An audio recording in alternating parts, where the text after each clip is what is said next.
now, ladies and gentlemen, without taking much time, we formally start with the first session of the day, the panel number 1, which is on data protection and data privacy, the need of the hour and the dynamic do.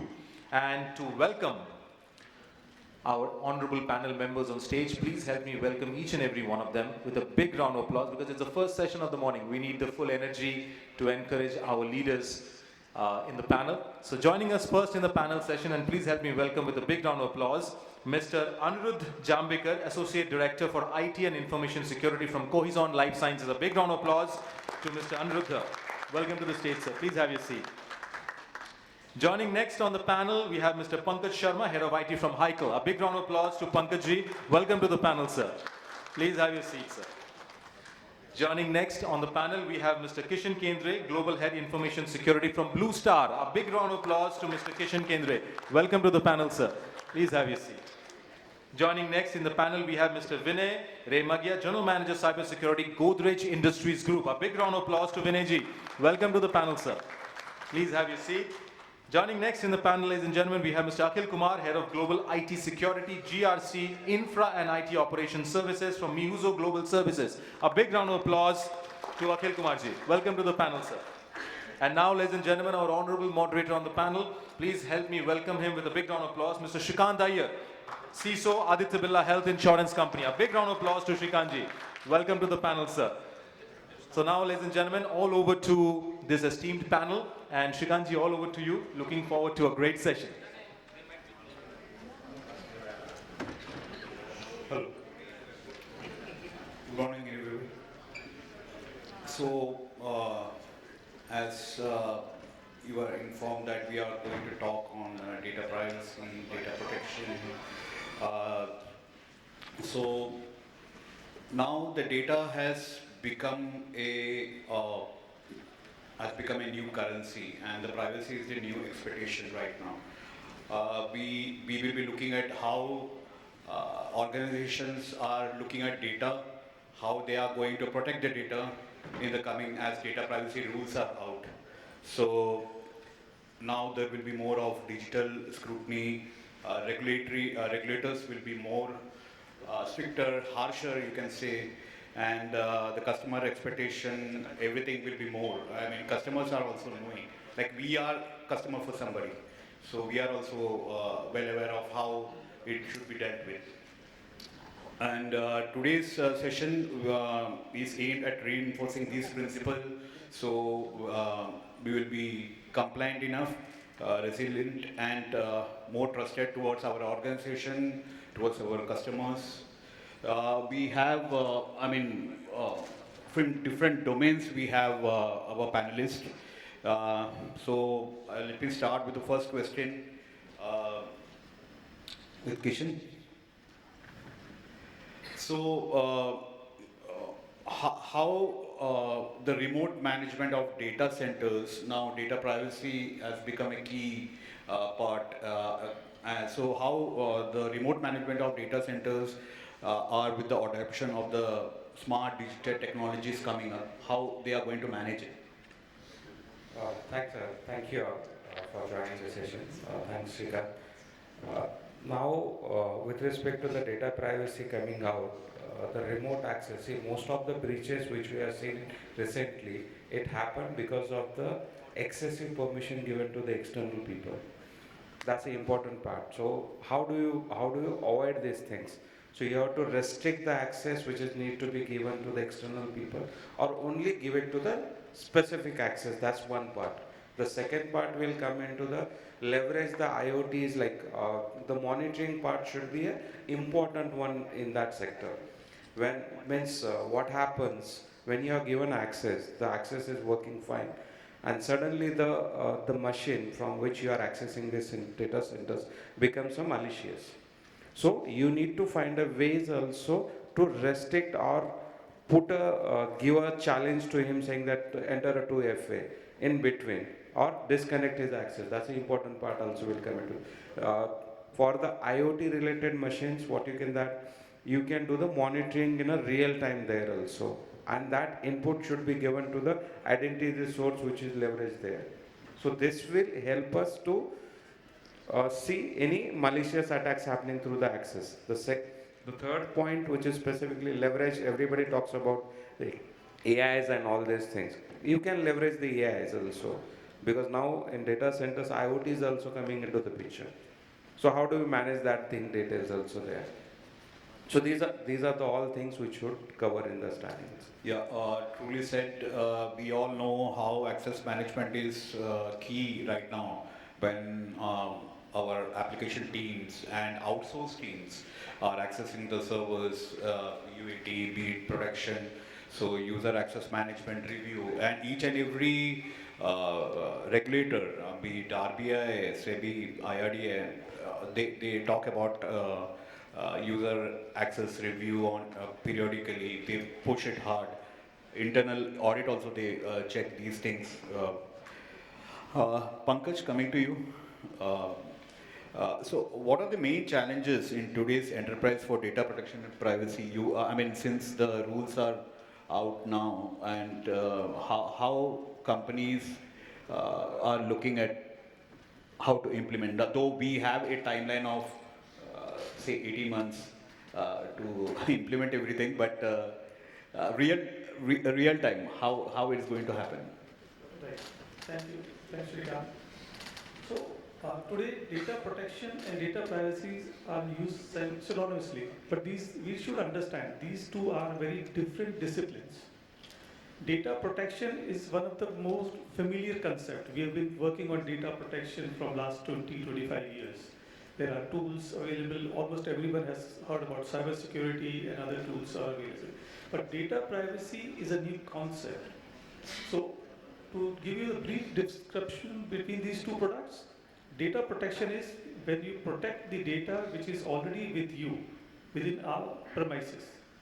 Data privacy starts before that. First, we need to evaluate, do we really need to collect the data?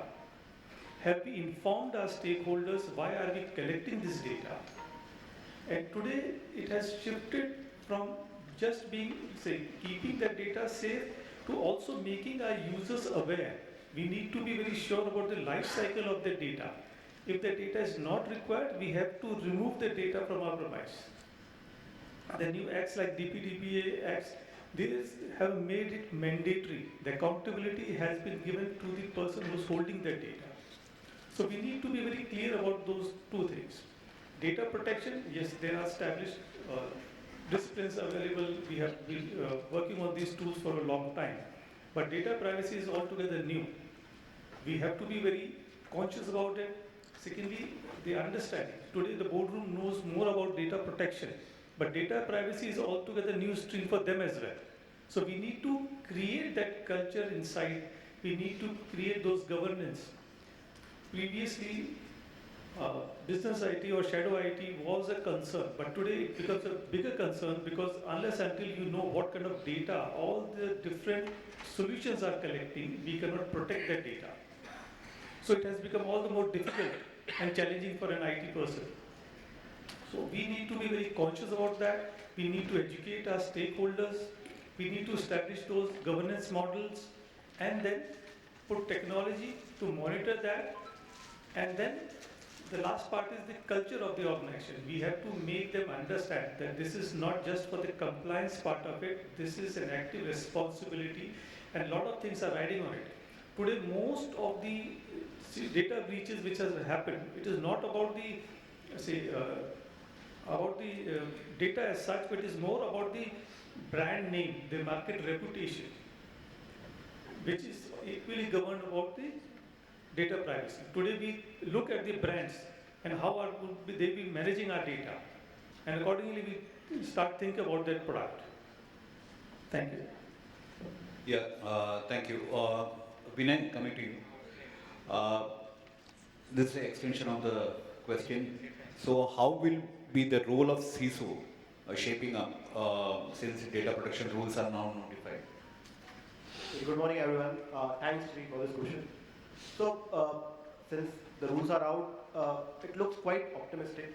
Whatever the rules mandates, the CISO function will do, along with their new best friend forever, DPO. So, whatever the whatever the role as a CISO function that needs to be done in terms of privacy by design, accountability by design, uh, or security by design itself, was something CISO was every time been looking to do it, but was not able to pull off due to some of the reasons. But now it has a legal mandate that this needs to be done, and he'll be having a greater push to push this agenda across the board as well as the entire business or enterprises that are being there. So it looks quite optimistic, this particular role, but definitely times will say that how this role will shape up. And there are different aspects to this. To start with something, as I told you, the design. The architecture by design is something now the legal backing that will be coming up. The other is about what we can say from the operational standpoint. There will be the birth of many new KPIs. To start with, it's something that we'll have something as a trust score is something, a new KPI that needs to be monitored. That if any data breach happens, we'll be losing a customer, we'll be losing the trust, and the reputation will be at stake. The other is around, we used to, in cybersecurity world, we used to monitor the detection time, but the new KPI is the notification time. So the mandate says that it's a stopwatch, not a calendar that we'll be looking at it. So this, as well as from the cybersecurity world, when we say it's patch management, was something a cybersecurity concern that, so in privacy world, it would be more about consent management. So whatever the consents that are outdated or not being accepted by the data principles is something the vulnerability that organizations would be taking up. So in that context, what are the, so these are the new KPIs that would be coming up in the shape. So in this context, the CISO's roles would be acknowledging and shifting their gaze to the different, pivoting the energies to the different direction and monitoring and start monitoring these areas. The other is around the third-party risk management. It usually says that TPRM is an important aspect that every organization needs to be focused. Now, since DPDPA rules have been out, it's their liability, means it's organization's liability in context of they are our extended data custodians now. So in that context, their risk is our risk and our liability to us. And from strategic standpoint, what I feel is that CISOs, these rules have elevated the CISO's role into the board, where earlier it was been looked more from a cost center. But now compliance and the legal aspects are being quite a mandatory thing, and it's quite important to operate, as it's a necessary license to operate in digital India. So it looks quite optimistic, and definitely time will say how it shapes up, but this CISO should use this as an opportunity to drive what it definitely needs to do as a function. Thank you. I just want to add a few things about the CISO role which is getting. See, previously CISO is getting importance nowadays, but now this has become a mechanism through which you can elevate it. Now there is a debate going on, DPO function should report to CISO or the CISO should become the DPO also in that. In many organizations they have followed it. But think about a person also, if the DPO department reports to CISO, the alignment towards the privacy will also increase. Because CISO, most of the time CISO is doing more work compared to other functions which I'll say with respect to the security or the whatever things mentioned in the roles. So this will elevate the role of a CISO, and then that debate will always be there. Time will tell, DPO will merge into the CISO or it will be a legal department. That time will say that. I have a bit different take on this. So data protection was always there from the technology perspective, and CISO was responsible for that. With this data privacy coming into picture, the role of CISO has increased. And one thing which we see commonly in, large matured organization, always data protection was focused, and data privacy itself was kind of moral obligation for organizations. Now it is a legal obligation as well, right? So CISO as a function, if you see as a second line of defense, these things were always there in large and mature organizations, right? What was missing was a very robust and strong first line of defense. Like if you see in IT security, there is a CIO team, IT security team, who is implementing the first line of defense, the controls which second line of defense prepares. In the data privacy, data protection segment, that first line of defense was not clearly structured, defined, and articulated. With these kind of rules, we see that that first line of defense related to data privacy, data protection is coming into a shape. And CISO, as a second line of defense, it is expanding the role, not only the IT security area, but also the data security, data privacy area. That is my take on this. Thank you. Yeah, thanks. True. I second everyone over here. Like protection was always there. I mean, we have been into IT security. Earlier it was InfoSec, IT security, and now it's cyber security, what we call. Now, coming years, it will be data security, more of data security, and yeah, privacy. With these rules, it will definitely help the CISOs because some of the other stage they were stuck. It may be due to the process limitation, the people, the bandwidth he never got, the budget he never got. But with these things, it can be a push to the board, to the management, stating that these are required. And it's a separate, it's apart from the regulator, there will be a data privacy board where we have to. Now, yeah, it's always debatable where who will become a DPO. It can be a CISO. There are CISOs in the industry who have taken up the role, both the role together. Now, if it's a SDF, significant data fiduciary, there is a separate requirement of a DPO over there. Otherwise, if it's not, CISO can club the role of a DPO. It's up to the management, every domain, every manufacturing segment, health segment, banking. It's up to the management how they are going to take it up. Coming to Anirudha. So in today's digital market, what is the value of data? And how organizations are looking at data post the release of the rules? Hello. I'm going to start by a famous quote by Justice Shrikanth, who was member of the initial DPDPA committee. Justice Shrikanth said that data in its own is not the end. It is going to enable or assist the organizations to reach or conclude or go where they want to go. So that's a very powerful statement. Now we need to understand the importance of data over here.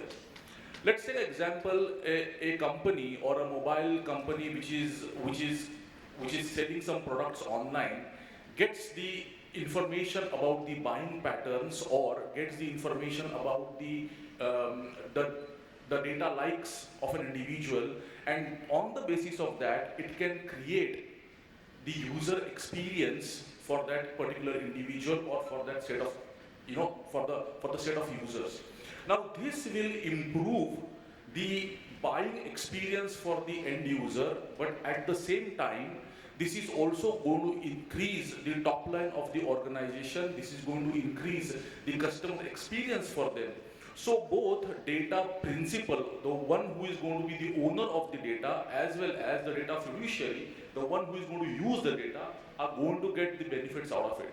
So I think in the digital world that the data will not be only looked as a data or a set of information, it is actually going to be a knowledge. And I'm going to prove it in a 1 minute. I'll take all of us back in 12th century when one of the foreign illiterate invaders attacked India.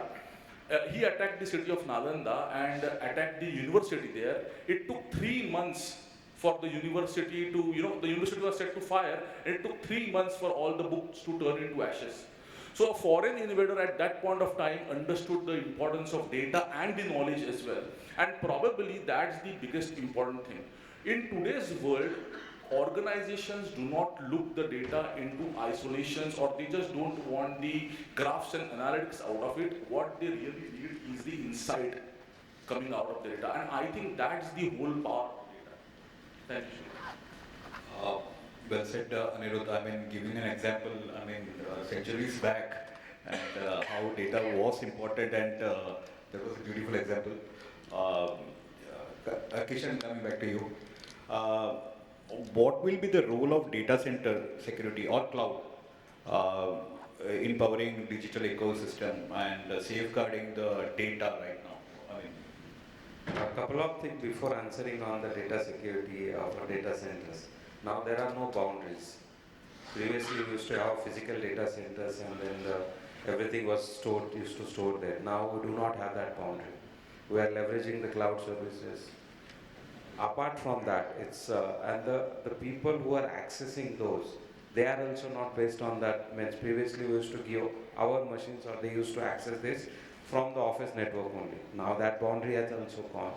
We allowed the BOID devices also. How do we consider that also? And then we don't know that today, maybe a classic example. Today, you might see that today you are accessing it from Mumbai, and in an hour again you are accessing it from an US, which is not physically possible to do that. But by attackers are doing that. But you have to identify those details. But with these boundaries, these are getting changed. So the zero trust network, everybody might be aware about that. So trust but verify, then only allow that particular access. The configuration part on the cloud services, whatever the cloud services or the data center which you are having, what kind of configurations reviews you are doing it? Are there any loopholes which are, I mean, whenever you are giving an access to an outside world, what kind of access you are giving it? Can you modify those data? Can you automate those things wherever possible? Automate the things. Some of the small tasks now, with the help of the Gen AI or the level 1 task, which we call it as now, it can be automated. Why to that will increase the security on the data centers. Apart from that, then the cloud security posture management, you have to continuously do it. Plus, wherever possible, isolate the environments. Normally what we do it in the physical data centers, we do a micro segmentation level also. This will help, this will help to to restrict the lateral movement, which is a major thing. Think about, everybody will have a file server. File server, and the share is open to everyone. And through that, whenever any attack happens, through that everybody, and as a requirement of say any manufacturing industry, I'm from a manufacturing industry, people will say that I will use the older version of file sharing, version 3, I will say that, if it is available. Now latest is version 4. Because of the business requirement, you have to keep the the older versions of it. How do you restrict that? That's the important. Then whatever the technologies which you are having it in your infrastructure, like EDR, and which is the need of the hour. Plus, why do we need this EDR? Immediately, say, detection will happen. How do you remediate those things on all the machines? So this will help you to this one. On the cloud part, monitoring is one of the important part which I say. Before monitoring, I missed it to mention the visibility part. We give access to our developers or the admin teams. They create the VMs without knowing. How do you get that visibility? How do you set up those processes also, which is very important. People will create the VMs, they will put it over the internet, but you will not know that. So this visibility part will be an important, and monitoring will come out top of that. Anything happening in your cloud, it should be get monitored. And all this circle, means whatever you are monitoring, you should circle it back to the identity also and give access there, or terminate that access, or elevate that particular access by a MFA or something like that. So these are the important things will help to secure the cloud. See, always 100%, if anybody says that 100% cloud security will be there, then it's not possible. And wherever also do the basic things right. Normally what we do it, if the patch is released, the patching cycle is normally takes 3 to 6 months. Why do we need 3 to 6 months? Why can't you do it in a month's time? We are doing the patching in a month's time. Every month we are doing that. So you set up that process. If you are not able to do it in a month, at least do it in 3 months. Plus the vulnerability assessment, normally everybody does. Always have a view from the outside. Inside you will be able to control many things. But from outside, always look what are the loopholes you are able to see and patch those. And from internal also, see what, you will get thousands of vulnerabilities. You will not be able to mitigate all these things. See which can be exploitable, which can be prioritized. It's not an easy task to do it, but Gen AI can help you to do the analytics and all these things. You will be able to patch them. So this way, we should be able to control or minimize the impact. Kishan, but I would like to make a point that when you said that we don't have any boundaries right now, but regulators are helping us in a way where all the data has to be in India. Though, I mean, it depends on what business they do internationally, but most of the regulator want their data to be, if you say Indian customer, you don't want your cloud, your data to be in US cloud or somewhere located in US. It needs to be within India. You have two different seismic zones, be it Amazon, be it AWS or anybody, you can have north, south, whatever they want to. But regulators are pushing, like be it RBI, IRDA, they are pushing that all your data needs to be in Indian geography. That's it. Agree to Shrikanth that, but why I said that there are no boundaries. The people who are accessing that data, they are storing anywhere. They are spread across the world. Even the data is stored, but they will be downloading it and sitting in US. How do you control that? You can't manage it because you are gone for a service. Correct. In terms of this liability of hosting the data outside, it's still the liability of that organization itself. So mandates have been pushing in that direction as well. So we are not being, it will not be the story of end that once we have been uploaded to the cloud and it's been hosted outside India, we are out of this DPDPA. But wherever the data is at, the liability will be landing up with the organizations itself. True. Anirudha, you would like to add on? Sure. So I agree to what Kishan said. I'm just going to extend that thread a bit by saying that largely we all agree that our data would be residing at core or at edge and on the cloud.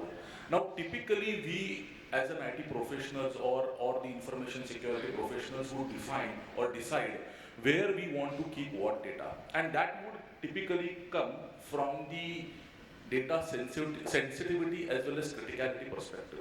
Just a food for thought. What kind of a controls must be Government of India establishing to protect the sensitive data of President of India or for that matter even the Prime Minister of India? So I think all these controls must be there somewhere, and it's up to us to decide out of the law which is now established how and what we are going to establish and by when, and that timeline we all know by now as well. I guess today's companies also know one fact that instead of paying the hefty amount of money to the ransomware chaps, it is better that they invest in people, processes and technologies as well. And by virtue of which, nowadays we always see that organizations push IT teams to do the BCP DR test, and they always want the RPO and the RTO which we have committed, and against that they try to measure us as well. And that is the exact reason, because now organization knows that it is actually the race which we all have seen of Tom and Jerry, wherein Tom used to always chase the Jerry. And that is something which is practically happening at this point of time. And that's why we, being Jerry, who always wins by the way, we always try and implement better technologies, better tool sets, and we all know about it. I don't want to go there. The reason why Jerry wins is Jerry is more agile, Jerry has an edge on the knowledge, and Jerry has partners to support. And Jerry always wants to try something different at a point of time. And that's the exact reason why there is a complete shift in the technology forum, as well as there is a complete shift in the way how we are placing the data at what point of time. Sorry, to barge in between. One specific point I just wanted to mention. Every major organization will have a sister company working in outside India. They will keep on sharing their data between them. That's a food for thought. You decide how do you secure those data. There are ways and all this thing, but this is the reality of the world.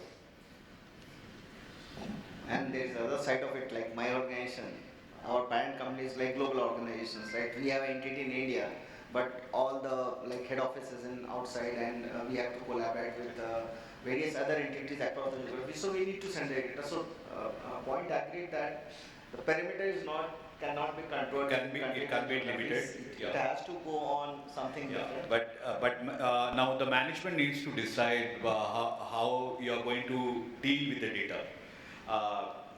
Coming to Pankaj, how do we ensure that data is secure, even though we know that it's not secure?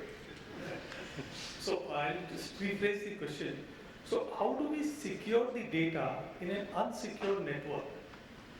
So today, when most of the things are residing on the cloud, I have limited control over Amazon or Azure or other things. Wherein during the presentation, they will show you all the best practices they're adopting.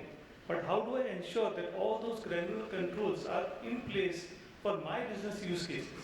My business is agile, and I keep on rebranding, refining those requirements. Business user will come to us asking something which has to be done as of yesterday.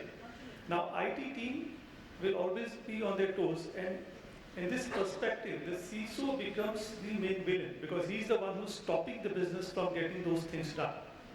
So how do we ensure that the business gets done without compromising on the security? Now, one of the primary thing is, as we have already discussed, zero trust. We need to ensure that the access is provided only to the persons who need the access to that. Secondly, there has to be a timeline to that access. Solutions like identity and access control, PAN, are good use cases to this. We can provide access to a third party to do a task which required administrative control, but only for that specific half an hour. So, because today we tend to depend on number of third-party vendors. At times, the subletting goes on so much. I have outsourced to TCS. TCS outsources it to someone else, and that gets transferred, subscribed to someone else. I don't even know how many actual third-party vendors are working with me. So I need to be very sure that the access is provided only to the specific person. Secondly, the monitoring has to be there. Today, the approach has been, I've got the best tools available in the market, I've configured them, implemented them, now the tools will take care of the things automatically. So we learned the hard way during the SolarWinds debacle.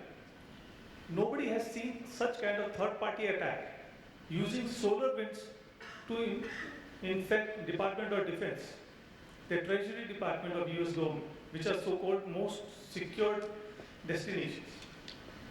Now, say as a live example of Tom and Jerry, people will find inquisitive ways, innovative ways to come up to us. We are the ones who play by the rules, they don't. So we have to constantly look for the aberrations in the data. If there is something different which is happening, we need to understand why it is happening. In most of the cases, you will find some kind of pre-notion, some kind of deviation in the data, but we tend to ignore that data, only then the disaster happens. So we have to be very clear. We have to establish governance, we have to establish SOPs, how to deal with those things. Then we have to enable it with technology, automate those things, so that the time to take action becomes less. A manual intervention will always delay the action. And the third part is the culture of it. The people need to trust us. Whenever there is an exception happens, if somebody feels something different, somebody has seen his account being accessed without him accessing it or something, he should have the faith in the system. He should come directly to the IT team, report the incident immediately, without thinking whether people will think of me like as a fool. If he has the trust of the system, he will immediately report it. Accordingly, the IT people can take action. So those are the three things I would say. Yeah, thank you. Vinay, what are the technical controls which we can look at from a DPDBA standpoint, how they will pick up? Yeah, so it looks as part of the CISO budget will have a different sets of categories of tools itself in terms of privacy enhanced tools, privacy management, consent management tools that are being there. In the Indian market, in the Indian customers context, this consent management would play a quite important role where getting a consent is one part, but having a single customized API that could make changes in all the systems as a master API, that once that consent has been done or once the consent needs to be revoked or the data erasure needs to be done, so that a single API, this content management platform, would make sense. That would pick up quite a lot. Okay. Other is around others around the log management. So now what mandates ask us is that usually in our cyber world we usually say that how are we breached or not? That was a question that CISOs used to have in their mind.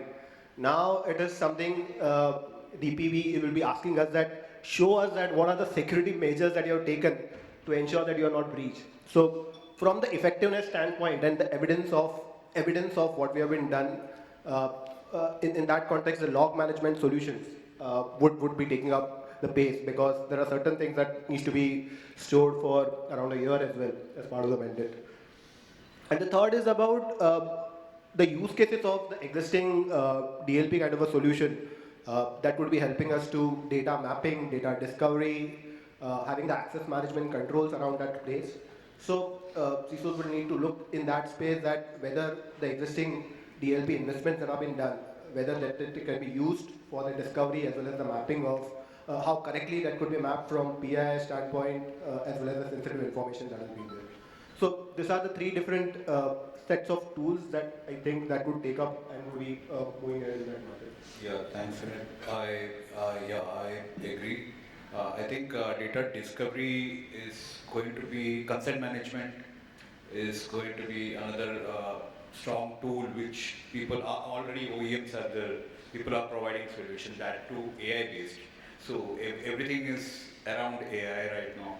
Akhil, coming to you, how can business increase the safety of their data while at the same time simplifying how users are going to access it? So we covered in the access control mechanism and access management. Yeah, like to move you. Yeah, so there are three aspects to it. First is why we all know it. Like, it's a moral obligation, legal obligation, compliance, and so many factors are there. Then the second aspect is what it, right? And as like everyone discussed about the data discovery, right? Data inventory. So like many organizations, like my organization also, we follow. Every year we prepare information asset ledger, team-wise, right?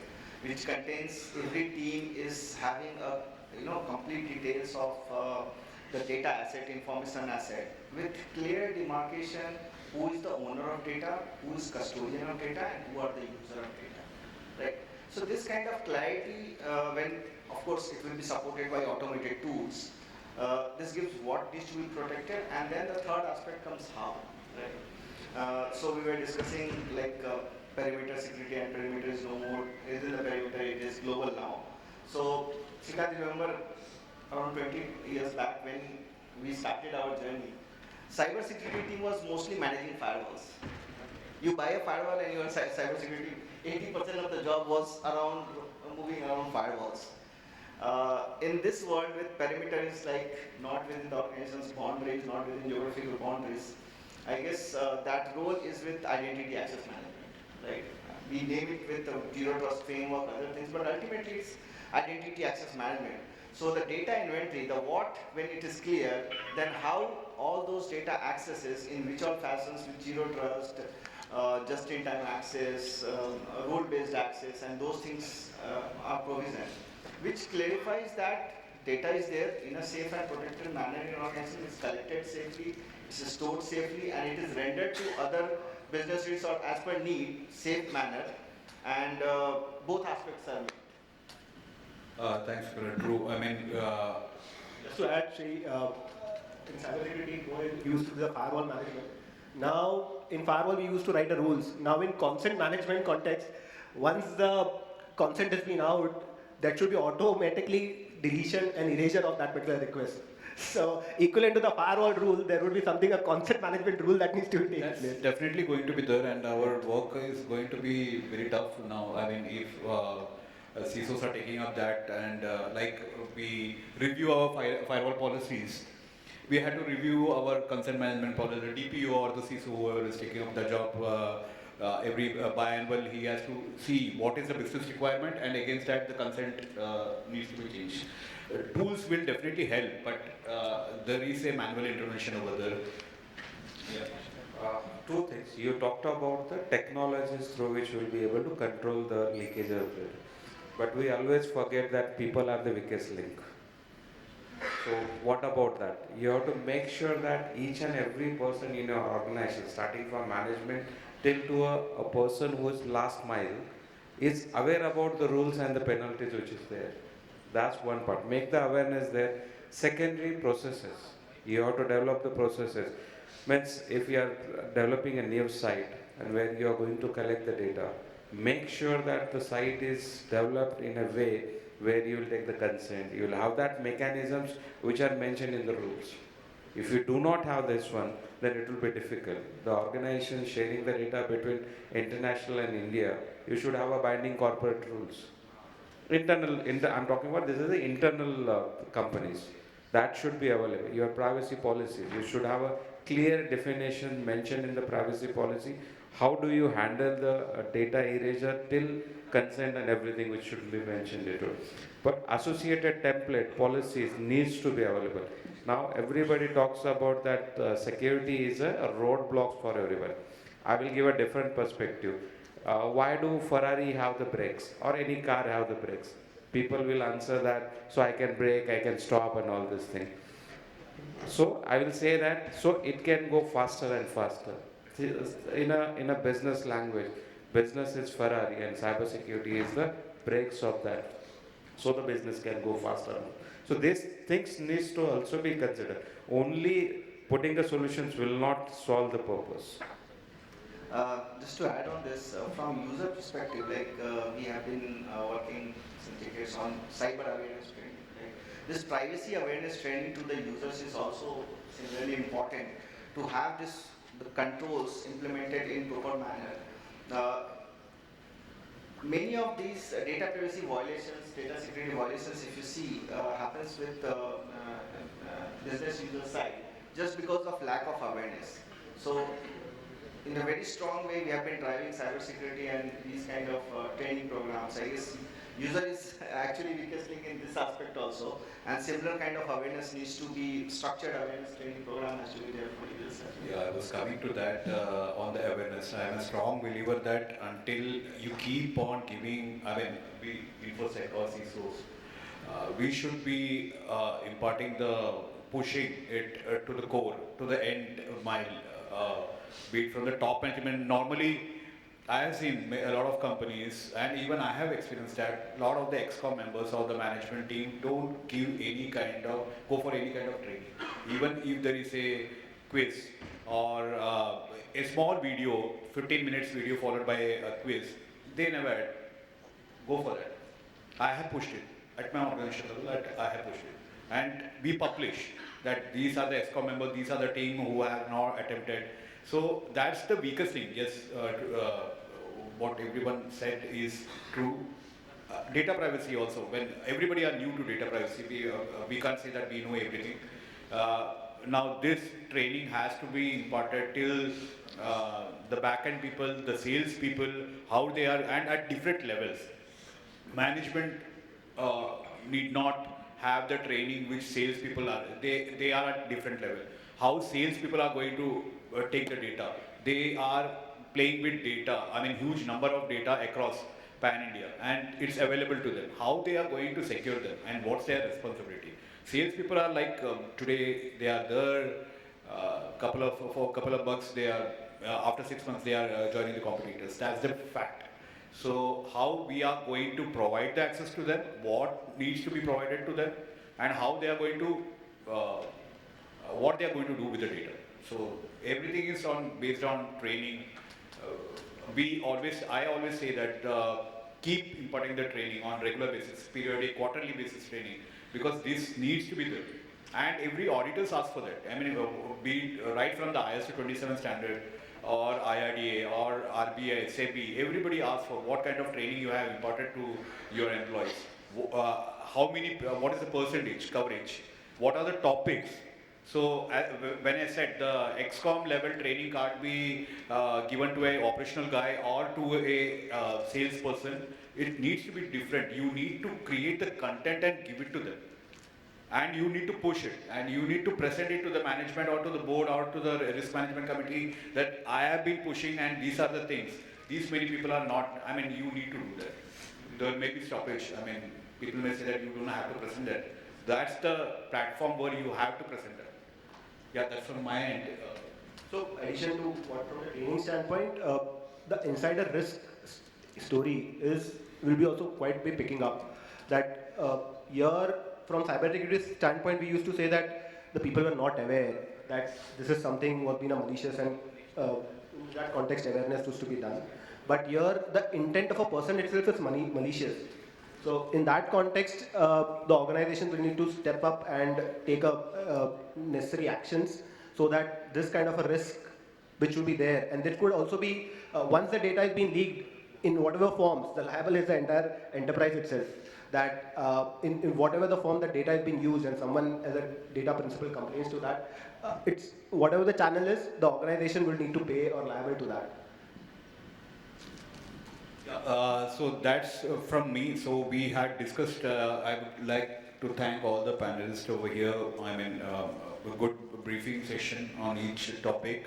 What we have covered, access management, IoT, difference between the privacy and protection part, third party risk assessment, training, etc. I would like to thank you all for this. Any questions from the audience? I think before the questions, can we have a big round of applause for this wonderful... It's a first session of the day, so not very easy to engage the audience, but I think they did a brilliant job. And special thanks to Shrikanth for wonderfully moderating the panel as well. And now I think we have some good time in hand. Can we have questions? So I request, please raise your hand. And as I said, try to keep one question. If it is for a specific panel member, you can just direct it. Or if it is a generic question, I think Shrikanth would be the right person to guide. Yeah, please go ahead. So my name is Harsh Parikh. I am from Tata Digital. So thanks the entire panelists. They gave a very great insight about DPDPA. It's been very confusing about the law and the act that they have published. But I really appreciate the government of India to bring this at least at a point in time that we have our own privacy law as a country. So I'm being proud for that. One key element that I always think of, that what would government think when they define a significant data fiduciary and notify that either you or someone becomes a data fiduciary. That is always a key thought. But my question to anyone in the panel, so as a CISO, so what transparent criteria or a threshold one should identify to self-assess that would I become a significant data fiduciary or not? So what would be one key insight that I should consider to self-assess myself? So the number of data which you are handling, so the number of customer data which you are handling, say a number of, say a 10 million or a 20 million, you should assess that. Based on that only, the significant data fiduciary will be decided. I believe the Data Protection Board will decide that on an immediate basis. See, number of records available with you, that's the important factor which will come into the picture. So volume basically, that volume that I carry. The volume always matter, and it's up to the what type of data. So what are the key fields you will be sharing? You are having it with you, the customer data you are having it with you, storing and processing. So it depends everything on that. But although as Kishan said, that is still not very clear from the DBO side. So we have to wait for it. Secondly, when you are establishing a privacy framework, impact assessment is a very important tool. So once you do a proper impact assessment, you will get some answers related to this. Thank you. Thank you so much. Any questions? Please raise your hand if you have any questions and we'll pass on the mic to you. Do we have any questions from the floor? Yeah, can we have the mic to the gentleman in the back? Sir, I request you to kindly keep your hands raised so that he can reach out to you. Please to introduce yourself and your organization and question to which panel. My name is Aditya and I am from Moderator. My question is, since cross-border data transfer is allowed, by default, unless restricted, what internal control and framework should we should keep in the mind? Cross-border data transfer. See, one of the important is that you should have a binding corporate rules, which if you are sharing the data between your entities in between. Whenever you are transferring the data from the GDPR region to us, you have to, the privacy policies should mention that what kind of data you are sharing it from there to there. And the local representatives should be informed on that purpose. Now for India, what India is going to give it, Indian Data Privacy Act is going to give a negative list to you. And whatever the access is, see, the controls which you have to put it as per the region of from where you are receiving that data. If it's related to the GDPR, the consent we need to be taken it for the employees also. But if I talk about the Indian privacy law, I don't need to take a consent from my employees because that is for employment purposes. So similarly, you have to go through the act details and accordingly take that particular decision. And the remaining controls will remain the same. The encryption, the access restrictions, or it should not be, the data should not be available to anyone. The rights of the principals also needs to be considered into that. How you will make sure that the data will be available to him? How do you delete this particular data? All these come into the picture again. Thank you. Thank you so much. Any further questions from the floor? I will like to add on this. So from cross-border data perspective, if you see data localization, the main purpose behind it, when this Vijay Mallya and in these cases happen, authorities struggled actually to collect evidences, financial transaction and those kind of evidences from Indian land, and they had to request to different countries, and there was lots of issues in that. From there, it all started actually.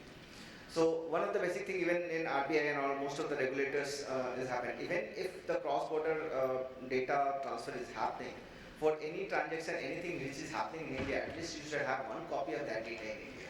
That is the basic, which meets the purpose. While many other things are there to surround this, but one basic thing, one copy of data should be there in India. Thank you so much. I think we have time, we can take one more question. So do we have any questions from the floor? Anyone having a question, you can please raise your hand. Yeah, can we have the mic to the gentleman, please?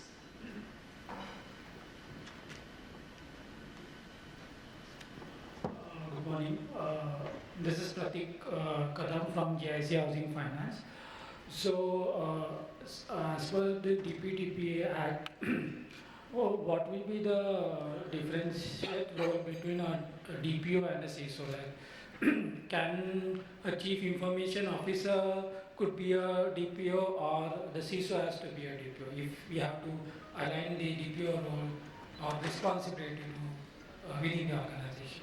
So, as part of the mandate, only for SDF, they have mentioned that the DPO should be a dedicated role that should be there. But apart from that, it's the opportunity for CISOs, if they are interested to do this, they should pick up, and that could be merged into a CISO as well as a DPO role. But apart from this, only for SDF is a DPO that we mandated. Now there are debates like a legal person can be a DPO. He can. So there is no restriction that it should be a technical. Yeah, technical. It's a combination of technical and legal. So you need to understand what's the requirement are from the data privacy point of view. I mean, you need to decode. I mean, that guy can't understand the technical person, a technical person can't understand the legal. So that's the challenge. I mean, it's still debatable.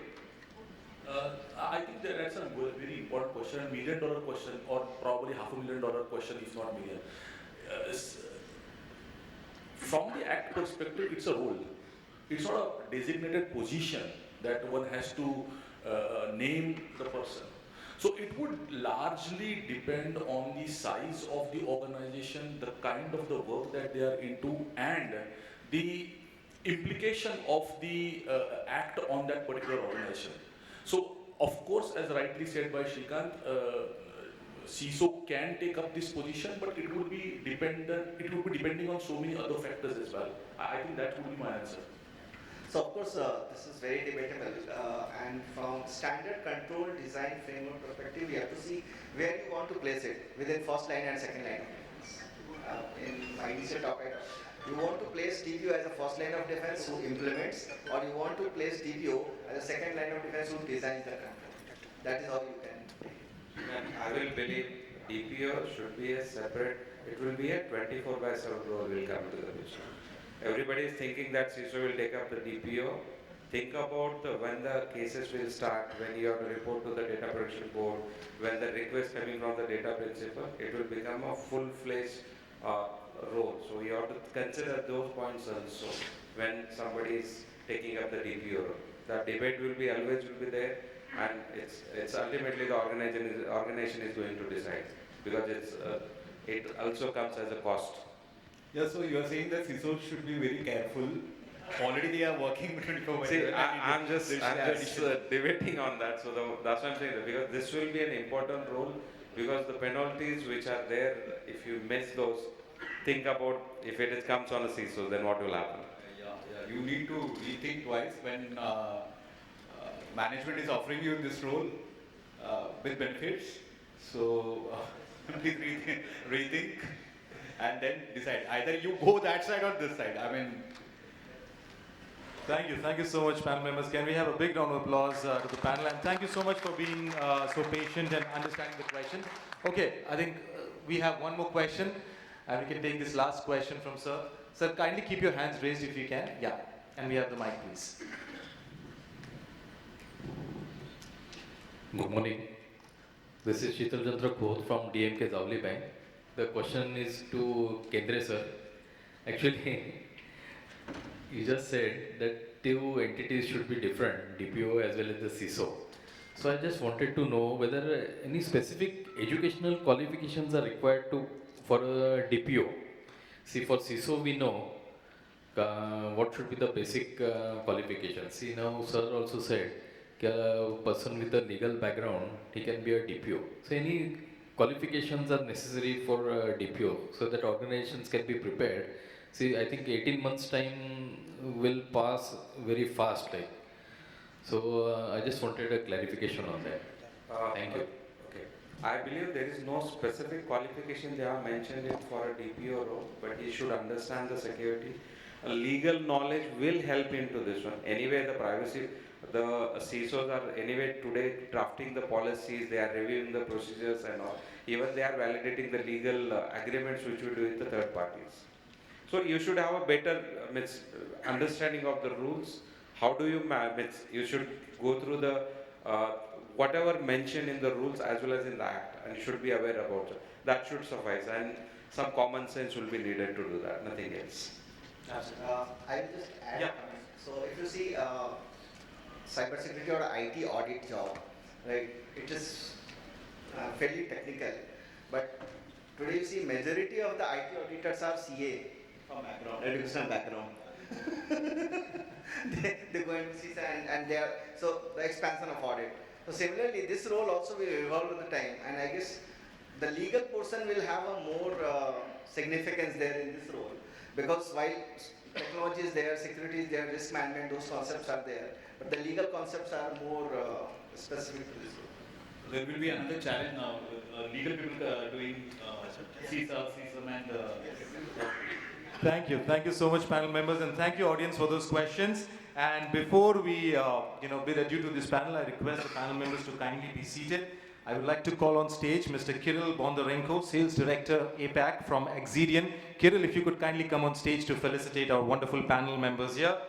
And we'll start first with Mr. Anirudha Jambhekar from Cohizon Life Sciences. Can we have the certificate for Anirudha ji, please?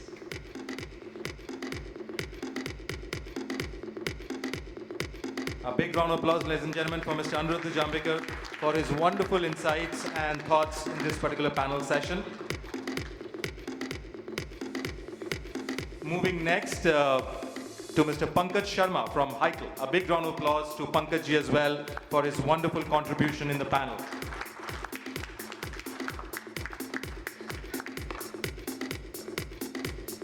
Moving next to Mr. Kishan Kendre from Blue Star. A big round of applause to Mr. Kishan Kendre for his wonderful contribution in the panel session. Moving next to Mr. Vinay Rayamagia from Godrej Industries Group. A big round of applause to Vinayji for his wonderful contribution in the panel. Moving next to Mr. Akhil Kumar from Mihuzo Global Services. A big round of applause to Akhilji for his wonderful contribution in the panel. And now, ladies and gentlemen, our honorable moderator, Mr. Shrikanth Iyer from Aditya Birla Health Insurance Company. A big round of applause to Shrikantji for wonderfully moderating the session and also for his valuable insights. I would now request the honorable panel members if you can kindly step forward for a group photo, and Kirill, if you could also join them.